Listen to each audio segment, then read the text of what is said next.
नमस्कार. अच्छा, कधी विचार केलाय का की आपला मोबाईल चार्जर असो किंवा घरातली लाईट तिथपर्यंत वीज पोहोचते कशी?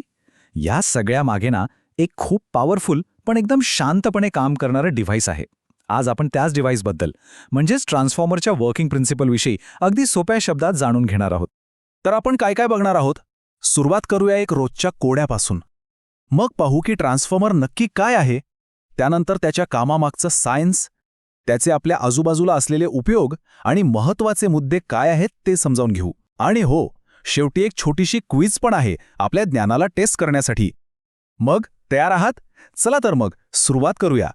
चला मग सुरू करूया आपल्या पहिल्या कोड्यापासून. बघा, वीज तयार होते ती मोठमोठ्या पॉवर स्टेशन्समध्ये. पण आपण वापरतो कुठे? तर आपल्या घरातल्या छोट्या छोट्या उपकरणांमध्ये. मग हा जो हजारो किलोमीटरचा प्रवास आहे आणि व्होल्टेजमधला एवढा मोठा फरक, तो नक्की कसा मॅनेज होतो? म्हणजे विचार करा की पॉवर स्टेशनमध्ये तयार होणारे हजारो व्होल्ट आपल्या घरातल्या सॉकेटमध्ये येईपर्यंत 230 व्होल्ट कसे बनतात? किंवा आपल्या मोबाईल चार्जरसाठी तर फक्त 5 व्होल्ट. हे कसं शक्य होतं? तर यामागे एक इनव्हिजिबल मॅजिशियन आहे, एक अदृश्य जादूगार, आणि त्याचं नाव आहे ट्रान्सफॉर्मर. तर मग हा जादूगार म्हणजे हा ट्रान्सफॉर्मर नक्की आहे तरी काय? आणि त्याला आपल्या पॉवर ग्रिडचं म्हणजे वीज जाळ्याचं हृदय का बरं म्हणतात? चला जाणून घेऊया. अगदी सोप्या शब्दात सांगायचं झालं तर ट्रान्सफॉर्मर एक स्टॅटिक डिव्हाइस आहे. स्टॅटिक म्हणजे काय? तर ज्यात कोणताही फिरणारा भाग नाही, नो मूव्हिंग पार्ट्स. समजा हा एक मॅजिकल ब्रिज आहे जो विजेला एका सर्किटमधून दुसऱ्या सर्किटमध्ये पाठवतो. आणि हे करत असताना तो व्होल्टेज म्हणजे विजेचा दाब आणि करंट म्हणजे विजेचा प्रवाह आपल्या गरजेनुसार कमी किंवा जास्त करतो. पण एक गोष्ट महत्त्वाची आहे, या सगळ्यात विजेची एकूण पॉवर आणि फ्रिक्वेन्सी मात्र सेम राहते, ती अजिबात बदलत नाही. ठीक आहे, तर आता आपल्याला हे कळलं की ट्रान्सफॉर्मर काय करतो, पण तो हे करतो कसा? त्याच्या आत असं काय आहे? चला आता आपण त्याच्या रचनेबद्दल आणि त्याच्या कामामागच्या मेन कॉन्सेप्टबद्दल जाणून घेऊया. बघा, ट्रान्सफॉर्मरचे मुख्य 3 भाग आहेत. पहिला, प्रायमरी वाइंडिंग. हा आहे इनपुट म्हणजे विजेसाठीचा एंट्री गेट. दुसरा भाग आहे लॅमिनेटेड कोर. हा लोखंडाचा बनलेला असतो आणि मॅग्नेटिक फील्डसाठी एक हायवे तयार करतो. आणि तिसरा आहे सेकंडरी वाइंडिंग. हा आहे आउटपुट म्हणजे विजेसाठीचा एक्झिट गेट, जिथून आपल्याला हवी तशी वीज बाहेर मिळते. आता येतो सगळ्यात इंटरेस्टिंग भाग. ट्रान्सफॉर्मर ज्या प्रिन्सिपलवर काम करतो ना, त्याला म्हणतात म्युच्युअल इंडक्शन. आणि हे खरंच एखादा मॅजिकसारखं आहे. इमॅजिन करा की 2 कॉइल्स आहेत, तारांची 2 गुंडाळी, आणि त्या एकमेकांना अजिबात टच करत नाहीयेत. आता जेव्हा आपण पहिल्या कॉइलमधून एसी करंट पाठवतो तेव्हा तिच्याभोवती एक इनव्हिजिबल मॅग्नेटिक फील्ड तयार होतं. आणि जेव्हा हे मॅग्नेटिक फील्ड दुसऱ्या कॉइलमधून पास होतं तेव्हा आश्चर्य म्हणजे त्या दुसऱ्या कॉइलमध्ये आपोआप व्होल्टेज तयार होतो. याच जादूला म्हणतात म्युच्युअल इंडक्शन, म्हणजे without any physical contact energy transfer. चला हीच प्रोसेस आपण 3 एकदम सोप्या स्टेप्समध्ये पाहू. स्टेप नंबर 1, प्रायमरी वाइंडिंगला एसी व्होल्टेज दिला जातो. स्टेप नंबर 2, यामुळे कोरमध्ये एक बदलणारा म्हणजेच फ्लक्च्युएटिंग मॅग्नेटिक फ्लक्स तयार होतो. आणि स्टेप नंबर 3, हाच मॅग्नेटिक फ्लक्स सेकंडरी वाइंडिंगला कट करतो आणि तिच्यात व्होल्टेज म्हणजेच EMF इंड्यूस करतो. झालं. आता बघा, खरा खेळ आहे तो या वाइंडिंगच्या टर्न्सचा म्हणजे वेढ्यांच्या संख्येचा. हे अगदी सोपं आहे. जर सेकंडरी वाइंडिंगमध्ये प्रायमरीपेक्षा जास्त टर्न्स असतील तर व्होल्टेज वाढतो. याला म्हणतात स्टेप अप ट्रान्सफॉर्मर. आणि याच्या उलट जर सेकंडरी वाइंडिंगमध्ये प्रायमरीपेक्षा कमी टर्न्स असतील तर व्होल्टेज कमी होतो.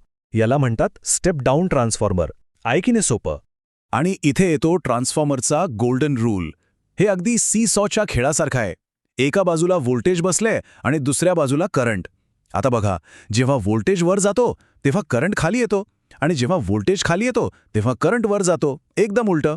आणि हे बॅलन्स खूप महत्त्वाचं आहे, कारण याचमुळे पॉवर नेहमी कॉन्स्टंट राहते.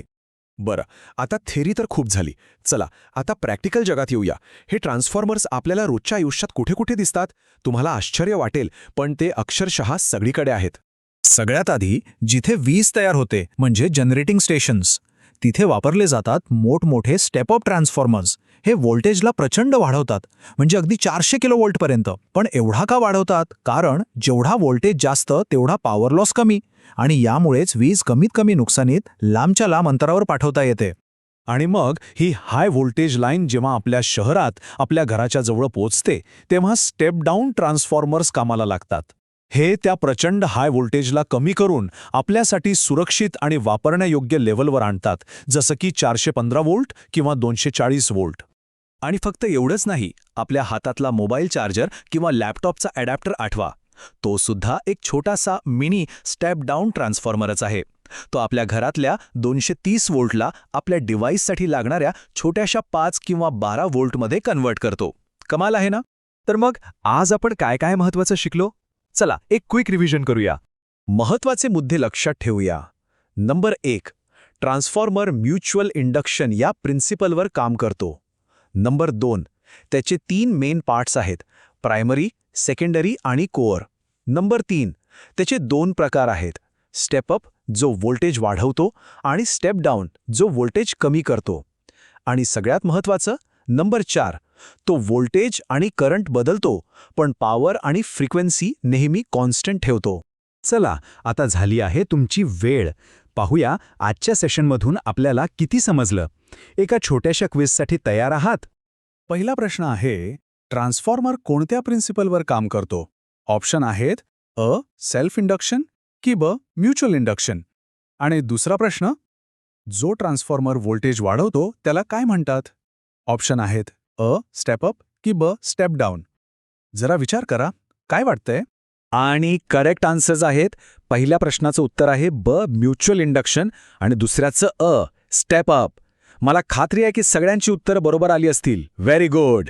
आणि जाता जाता एक गोष्ट नेहमी लक्षात ठेवा की ट्रान्सफॉर्मर फक्त व्होल्टेज बदलत नाही, तर तो आपल्या आधुनिक जगाच्या प्रगतीचा एक शांत पण मजबूत आधारस्तंभ आहे. त्यामुळे पुढच्या वेळी जेव्हा रस्त्यावरचा एखादा ट्रान्सफॉर्मर दिसेल किंवा अगदी आपला मोबाईल चार्जिंगला लावाल, तेव्हा त्यामागच्या या सायलेंट मॅजिकचा विचार नक्की करा.